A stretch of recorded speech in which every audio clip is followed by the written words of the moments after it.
Hello guys, welcome to the Eat Like Ruby podcast. I am back today doing another solo, let's call it an educational episode because that's what we do on our Wednesdays, but I'm doing a bit of a flow-on episode from last week. Last week we dropped 3 episodes, which is awesome. I am so stoked with those. I feel like they will be so beneficial. I'm just going to get into those for a little second.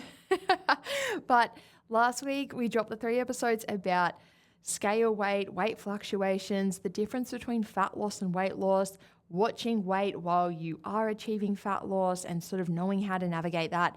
I think that convo, or those 3 convos, are so beneficial because so many people do obviously pursue fat loss and weight loss, and so many people do take weight.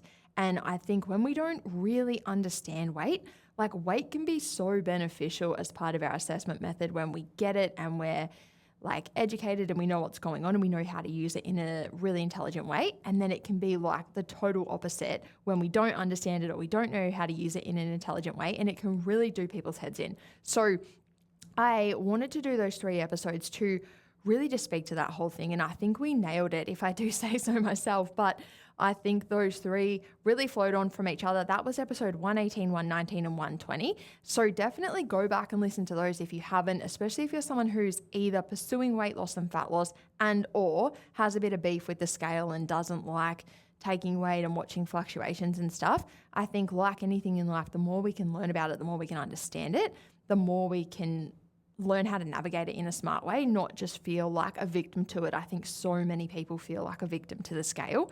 And to me, like the biggest thing I see there is just a big lack of understanding of how to really intelligently use it. So that was last week's episodes, but I'm going to flow on a little bit today. Today I'm going to speak to people with a big weight loss goal, because I think there would have been some things that came up in those episodes where people are like, yep, I get it. I'm picking up what you're putting down, but I do have a big numbers-based goal. So how much should I sort of look at weight? Should I disregard it? Like, how does that apply to someone in that position is really what I want to get into today.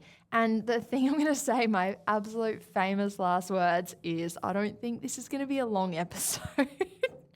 Everyone's probably laughing because I don't think that's ever been true. I don't think I've ever said that, and it's actually been true. And the reason, whenever I say that, it's because I look at my notes and they're really small. So then I go, okay, there's not much here. But then we know once I'm up and running, there's no stopping me. So I don't have a lot of notes. There's not like a huge amount of points I want to touch on today. It's more just like a few things off the back of those last 3 that I think will just really apply to these people. So I don't think it's going to be long, but we'll see. And what I'll say with that, guys, if you're someone listening who's like, oh, I don't have a big weight loss goal, I'm going to speak to you on Friday. So if you think that I'm leaving you out, I'm not. Obviously, we can only speak about so much shit at one time. I think we're doing a great job.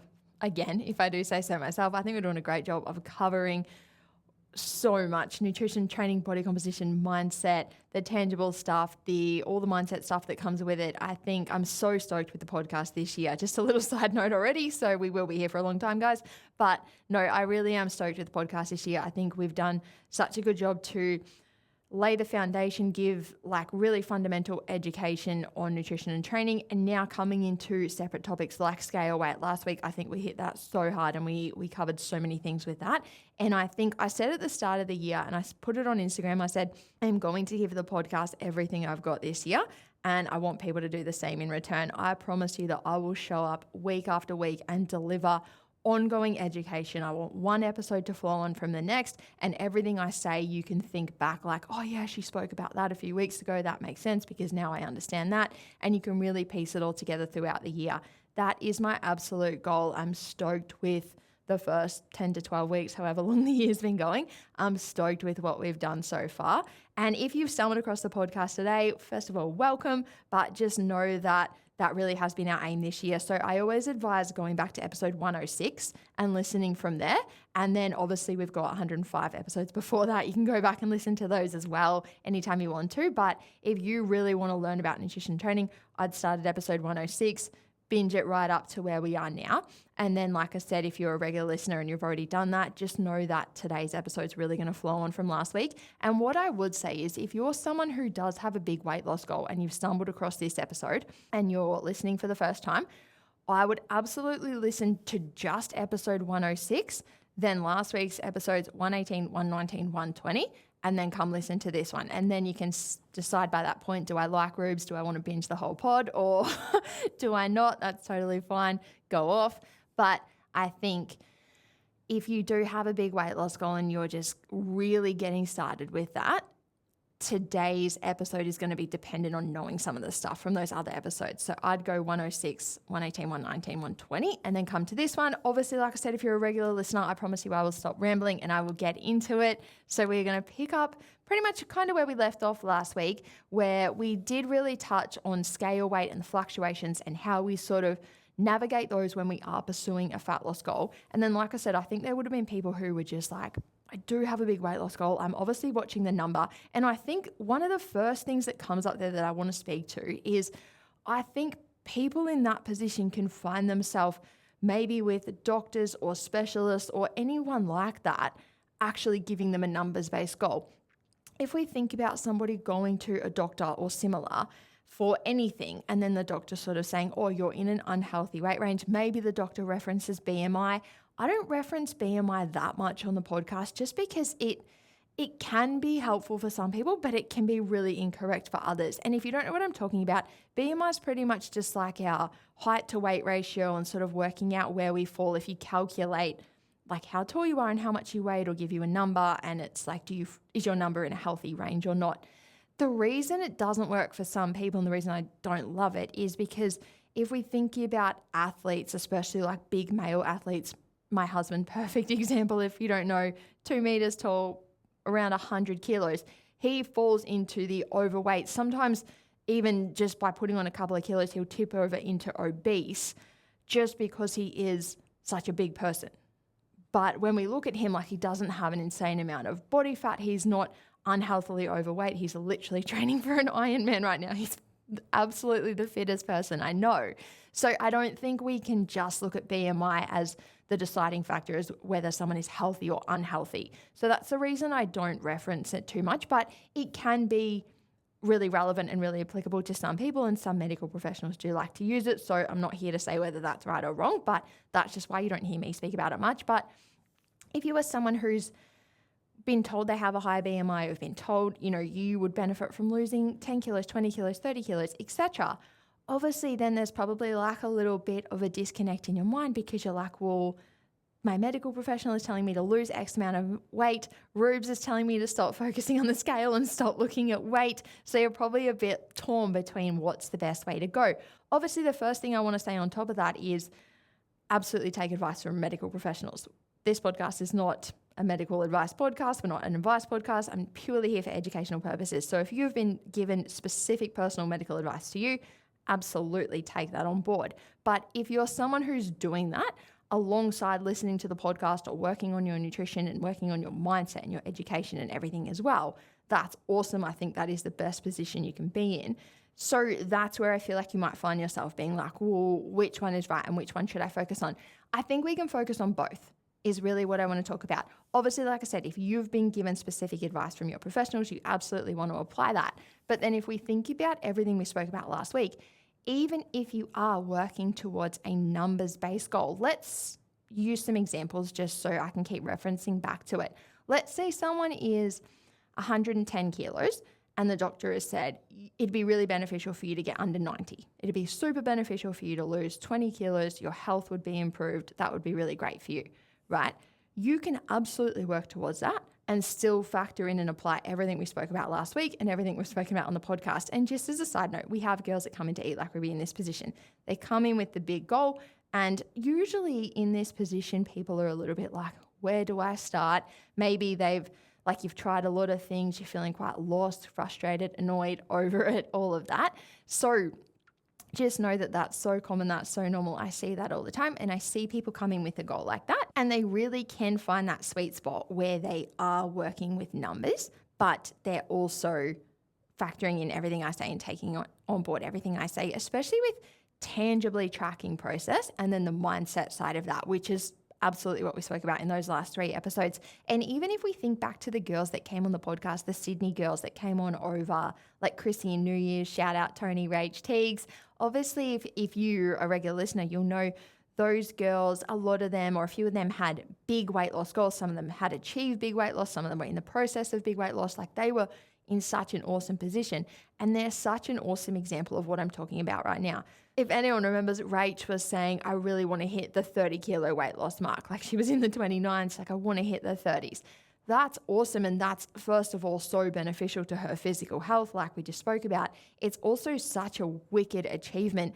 In the episode, last Thursday's episode, I think 119, when we spoke about scale weight, I spoke about the fact that we don't just want to fixate on the scale, but we can absolutely still look at the scale and celebrate milestones with it. If someone hits 10 kilos or 20 kilos or 30 kilos, that is an amazing achievement. I'm never going to say just completely disregard the scale in that position, because that's such a reflection of the work that person's done. So it's kind of like a catch-22, and it's like the duality in that is so funny, because it's like we don't really care about the scale, but at the same time, when it ticks over and hits that mark, you can look and go, it's hit that mark because of all the work that I've done. And that's really what we want to celebrate.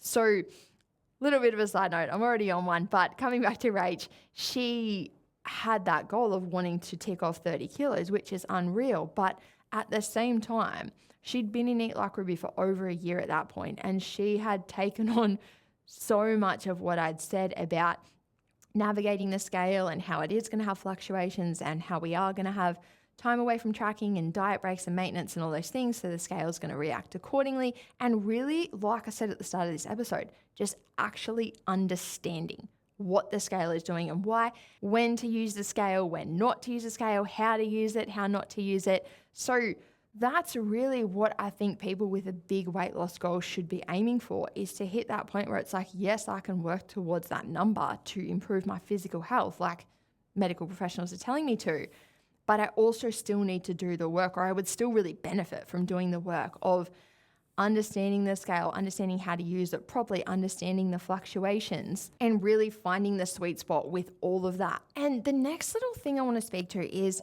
sometimes I think people in this position, and I don't mean any shame at all, because I think this just comes from like being super keen to change the position you're in. So that's awesome. I'll always applaud that. I'll always encourage people to do that. But often I see people in this position kind of come in like, will everything still work for me because I have such a big goal? Is everything you're saying still applicable to me because I have such a big goal? It's almost like we feel like we should have our different set of rules, or that wouldn't work for me, or that wouldn't apply to me because my goal is so big.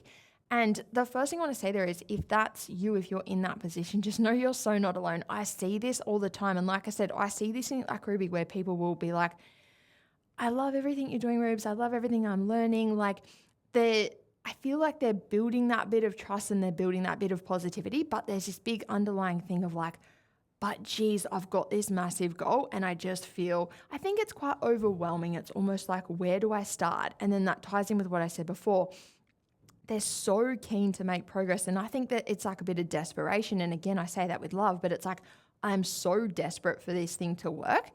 So I really need to be sure that what you're saying is going to work for me because I have this big goal. And again, that almost kind of feeds into this loop. It's like, because I've got the big goal, I feel very desperate. Because I'm desperate, I'm kind of questioning everything. I want to make sure I get it right. And I'm wondering if it's right because I have such a big goal. And because I have the big goal, I'm feeling quite desperate, and it feeds into that loop. So again, I'm not saying that to shame. I just want to point out, I've seen that so often. So if you're in this position and you can relate to that, you're so not alone. I see this all the time. And I think we see this in the initial weeks where someone comes into Eat Like Ruby or flexible dieting and they get the ball rolling and they start to be like, hang on, this might work for me. And I think there's probably, I mean, we could go really deep on this, but there's probably a big subconscious and mindset thing happening there that's like, when you do feel like this could work for me, if you've got a really big history of failing or feeling like you couldn't find things that work for you, you probably are questioning it. Your subconscious, your ego, your mindset, everything probably kicks in and just goes, hang on a minute, could this really work for me? Because if you feel like you've never found that thing, that's going to be quite a weird feeling and you're absolutely going to question it. So a little bit mindset-y there, but if you can relate to any of that, I see it play out like this all the time. And what I really just want to point out is, yes, a calorie deficit works for a person whether they need to lose 50 kilos or 2 kilos. If you find your successful, effective calorie deficit and you are consistently adherent to that, it will work for you with fat loss. It will. And there's a couple of little bonuses for people in this position as well. First of all, if we think about this is where it's going to be really beneficial if you've listened to episode 106, guys, because we really explain the fat loss process. But if we think about a person calculating their effective calorie deficit, one of the biggest factors when we're calculating our nutrition targets is the starting body weight. Obviously, I think I explained in that episode, obviously, if we have a body that's 110 kilos compared to a body that's 60 kilos, more energy is going to come in to fuel that 110 kilo body, or more energy is going to be required to come in to fuel that body. And what I'm getting at there is usually when we're in a position of starting at a heavier weight, we start with a higher nutrition target, which is such a little bonus. And you might not feel like it is, but all of the 60 kilo girls out there that have to push 14 or 1500 calories to achieve fat loss, they're telling you it's a bonus. If you calculate your deficit and it's 1900, 2000, 2200, whatever it is for you, that's going to be really dependent on, like I said, the starting weight, but then also the step level, like the activity level as well. So I'm not going to get too much into that. But if we have a person who has every other factor the same with like age, height, gender, step level, but then the starting weight is a lot higher for one person than the other, even though that person's probably feeling like, shit, I've got a long way to go, you're going to calculate a higher nutrition target and a higher calorie deficit than the lower body weight. So you're going to get to eat a little bit more in the process. So that's just a little bonus. But the other real bonus is if we think about a person being in a position where they are carrying a large amount of excess weight and body fat, the body doesn't want to carry that. The body wants to sit in a healthy weight range when we think about it, right? Like the body wants to be in good health. So you've got excess weight and fat to lose. You do. And if we think about a person who is 60 kilos pushing, that tiny last little bit of body fat going down to 59 or 58, like I said, I'm going to speak to you guys on Friday. I've got plenty to say for you guys. But if we're in that position, usually, like I said, the intake has to get very low. We really have to grind to get that off. And not always, I don't want to get into advice for those people, but typically it is a bit more of a grind. And because the body doesn't want to get off weight that it doesn't need to get off. Like the body doesn't want to push to an unhealthy low. So what I'm getting at there is when we're in a position where we've got the excess body fat and the excess weight, if we can calculate our deficit, usually we find that A, it's a fairly enjoyable, moderate amount, and B, when we calculate that deficit and we get in there and we start consistently adhering to an effective calorie deficit, when we're in a position where there's a large amount of excess body fat and weight to lose, that's going to start to come off quite easily. And I say easily, like I'm mindful of using that word because I'm sure there's people in this position that go, this has never been easy for me, but I'm not talking about like you finding it easy. I feel like we've spoken about that in other episodes. I'll probably get into it in this one. But in terms of if we actually scientifically have that deficit in place and the body is deficient in energy coming in and then it needs to pull energy out of storage, which we've spoken about so much this year, stored energy is body fat. If you consistently not giving your body enough energy, your body is going, I have a lot in storage, as opposed to someone else that goes, I don't have much in storage. You're not giving me much and I don't have much. That's a hard position for the body to be in. If we think about a person with a big weight loss goal, when the body goes, you're not giving me enough energy, all good, mate, I've got plenty over here in storage. And it starts chipping away through that. That is exactly how fat loss occurs. We've covered that so many times, but when we look at it for a person in this position, like I said, there's plenty there. The body's pretty easily going, yeah, I'm good. I'll just go over here and get some energy. No worries. Right? And that's obviously a very simple term. The body's not actually saying that, but that's really important to understand. If you're someone who's questioning, would a calorie deficit work for me? Would flexible dieting work for me? I think there's a big element there where people in the position of having a lot of weight to lose feel like they do have to do those crazy restrictive diets. Again, if we think about the Sydney girls that came on the podcast, they spoke about going on the soup diet and the shake diet and all of these crazy things. And I think that comes back to that point I was saying before about just feeling quite desperate and quite lost and like, shit, I just need to get this off. feeling like you've got to do something very desperate to get it off. So I think we then question flexible dieting, like surely I can't eat chocolate or Nutella or ice cream and still achieve fat loss. I've spoken about that enough. If you don't believe that by now, you're in the wrong place. And if you are brand new here, you got to go back and listen to those episodes I keep talking about, because you'll understand that you can absolutely include any and all foods in moderation and have an effective calorie deficit in place and work towards a fat loss goal. But coming back to people in this position, I think it's common to just question that and feel like, oh my God, I've been so lost. It's been so crazy for so long. I need to do something dramatic and drastic to change this. The little side note I want to point out there is often the dramatic and drastic things are the reason that you are still spinning your wheels and it's keeping you in this position. If we think about implementing a flexible diet of foods that you enjoy in moderation, having moderate calorie deficit in place and chipping away at that over time, that is unreal. If we bring it back to what I'm saying, where a person in this position, when they do have that effective calorie deficit in place, the weight and the body fat start dropping quite easily and not even so much easily, but like consistently. If we really settle into that deficit, it's just going to consistently chip away, right? Because it's there. We've got it there to chip away at. If we're going to chip away at 20 or 30 kilos and we get the system in place to do that, that is going to happen over time. And there was a couple of real points and lessons I wanted to get across in this episode. And I think that is one of them. Understanding that if we do have a big fat loss goal, regardless of whether it's big, small, whatever position we're in, the answer is an effective calorie deficit. We can achieve an effective calorie deficit in many ways, but usually people in this position, usually people in every position, have tried miserable, restrictive, shitty ways that we talk about all the time. So my biggest piece of advice would be to set up an enjoyable, sustainable, effective calorie deficit that works for you and your lifestyle, factors in foods you love, just like we've spoken about in so many other episodes. And if you're questioning whether that will still work, like I think I was like quotation marks still work, because I think that's where the distrust comes in. People are like, but will that still work because I have a big goal? Yes, it will. And then the second thing I want to tie that into is the assessing progress and assessing the progress towards that big weight loss goal. If we think about all those episodes we did last week where I spoke so much about using weight in an intelligent way and watching the weight fluctuations and watching the trend over time in scale weight, I think, again, people that have a big weight loss goal can come back to like, but I just want it to move now, but I just want it to move faster, but I just want it to move more. Everything I said in those episodes is still applicable to you, whether that goal, again, is 50 kilos or 2 kilos. We want to have the effective deficit in place. Then we want to think about that triangle I spoke about last week. The triangle was point number 1, establish your goal. So this is where a person who has been given a numbers-based goal for their physical health could say, my goal is to lose 20 kilos, right? My goal is to get into under 90, like I said before. That would be the 1 point on the triangle.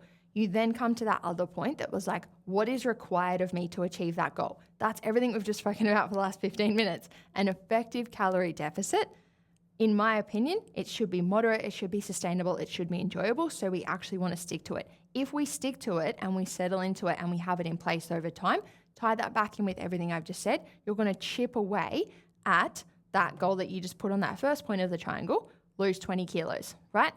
Point number 1, lose 20 kilos. Point number 2, what do I have to do to achieve it? What protocols do I have to put in place to achieve it? An effective calorie deficit. The final point of the triangle was assessing how my body is responding to those protocols and ensuring I'm moving towards that goal.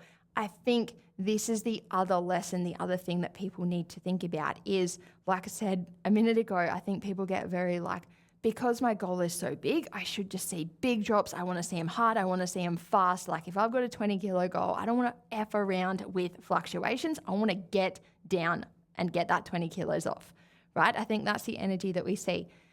Everything I spoke about in those last few episodes is still going to apply to you. If we think about what we touched on with weight fluctuations are a result of things like carbohydrate intake, sodium intake, hydration levels, hydration status, fluid levels, muscle glycogen, food mass in the system, having higher volume meals, having bigger meals, having smaller meals, going to the bathroom, not going to the bathroom, time of the month. We spoke about that so much in those last few episodes, but the reason I'm bringing it up right now is because regardless of your goal, if you're a living, functioning human being, like I mentioned last week, you're still going to experience those things. So you're still going to experience weight fluctuations. And that is so important to understand and get your head around and to honestly just accept. And I don't say that to be a hard ass. I don't say that to be a bad guy. In a perfect world, we wouldn't have to deal with them. If you're using scale to assess your progress towards a fat loss goal, who doesn't want to get on every day and just see it go down by another few hundred grams every single day and never fluctuate? Like in a perfect world, that would happen, right?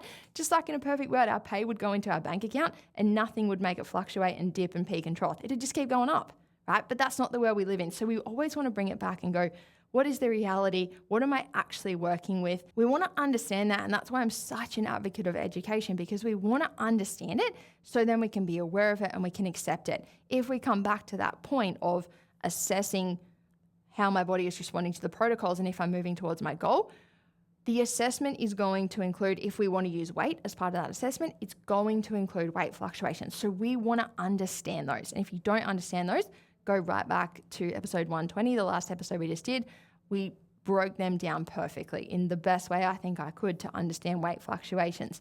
But coming back to a person with a big weight loss goal, I think that we can see the fluctuations as like a quote backwards step. And especially if we think about having a goal of 20 kilos, maybe you've got a goal of 50 kilos. So you're like, any day that I see that bounce backwards is a step backwards. If we think about somebody working towards a 20 kilo weight loss goal or a 50 kilo weight loss goal, obviously they're wanting to see that weight continue to trend down.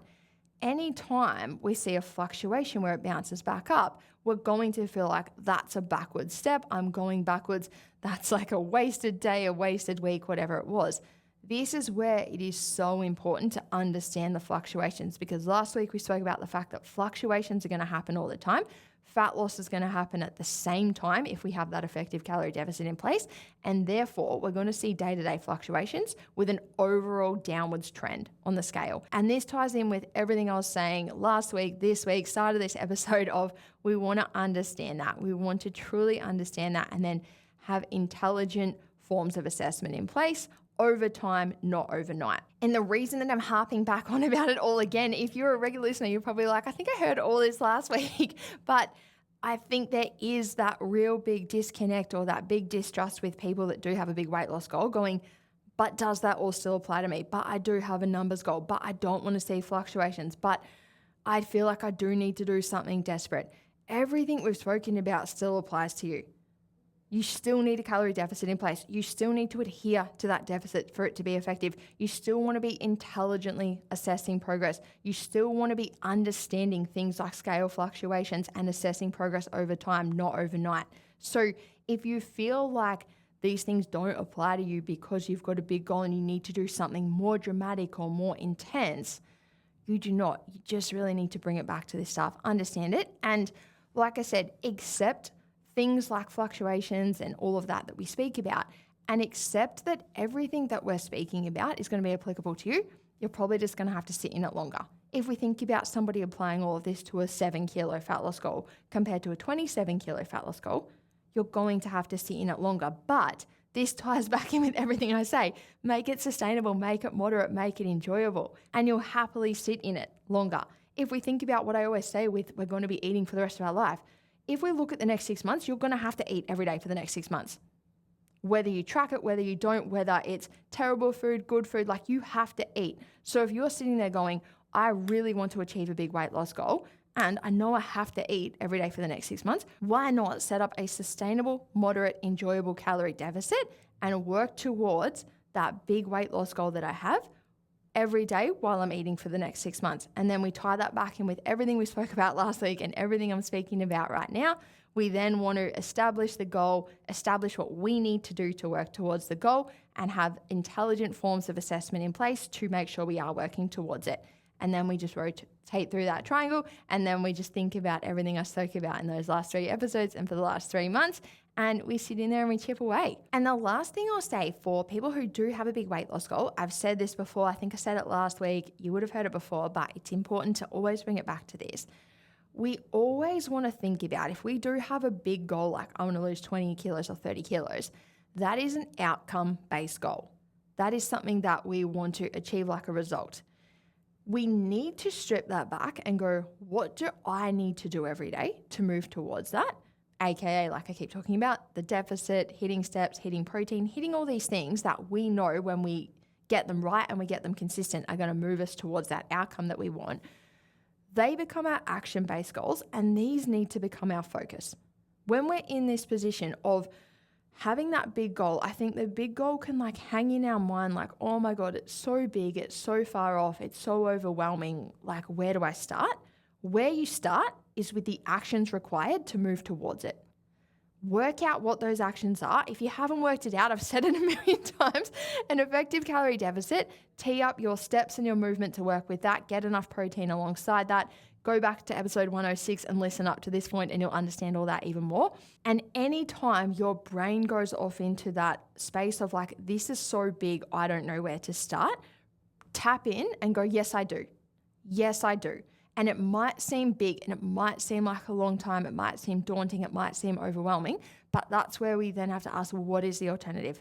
If you are going to be eating every day during that time, why not start to tee it up in a way that's going to move you towards that outcome that you want? So I think that is the biggest takeaway that I want people to get is if you're in this position and you're feeling like it's overwhelming and you don't know where to start, where you need to start is with working out what daily actions and habits are required for you to move towards that outcome that you want. And then how can you set up those daily actions and habits in a way that are achievable, sustainable, doable, and enjoyable for you so that when you wake up every day for the next 6 months or the next 12 months and you have to do those things, you think, well, yeah, I don't mind doing these things. It works for me. I've set it up in a way that it includes foods that I enjoy. Awesome. I've set it up in a way that works for my lifestyle. Great. I can still keep doing everything else. I don't feel like I have to do something intense or restrictive or dramatic just to get a result. I need to find that sweet spot where what I'm doing on a daily basis is moving me towards that big goal and I'm happy enough doing it. I think that is a perfect place for me to wrap up. I think that was a little bit shorter than normal, but I wouldn't call it a short episode. But I think that is almost like a summary of everything we've spoken about over the last few weeks and months. But I just think there is that little like thing that ticks in people's mind where they go, would this still apply to me if I'm in this position? And I'd like to think that I got it through to you that yes, it will. And like I said, I'd go back and listen through the episodes. Obviously, you can join Eat Like Ruby if everything that I'm putting down you are picking up. We literally get girls in Eat Like Ruby that have big weight loss goals like this. We have girls with tiny weight loss goals. We have girls with muscle gain goals, performance, like really refining physique. There's so many things you can work towards. Like I've always said, I will work with people towards any goal so long as you've got the right attitude. That's the one requirement. You've got to be a doer. You've got to be willing to look at those actions, those daily habits. You've got to be willing to start working towards those. We'll help you work towards them, but you've got to want to do the work. That's the only requirement. That is all from me today. Like I said, I'm going to be back on Friday with a chat for my, I'd say gym gals. I've got a lot of chats coming for the gym gals, but this is more sort of the final sort of progress scale weighty combo for the girls that don't have a big weight loss goal. Maybe you've got like a tiny one, or maybe you're sort of in that maintenance-y, toning up energy. I'm going to speak to you on Friday. So I will be back then. Like always, guys, please take a screenshot of the podcast, chuck it on your Instagram story, tag Eat Like Ruby. And the one thing I'll say, guys, is whenever I say I'm going to do a giveaway, 700 of you do that. When there's no giveaway, 2 of you do that. So it's like we only do it when we're getting free shit. But let's clock the fact that every week I give you 2 free podcasts. You're always getting free shit, so you should always be doing it. That is all from me. I will be back on Friday.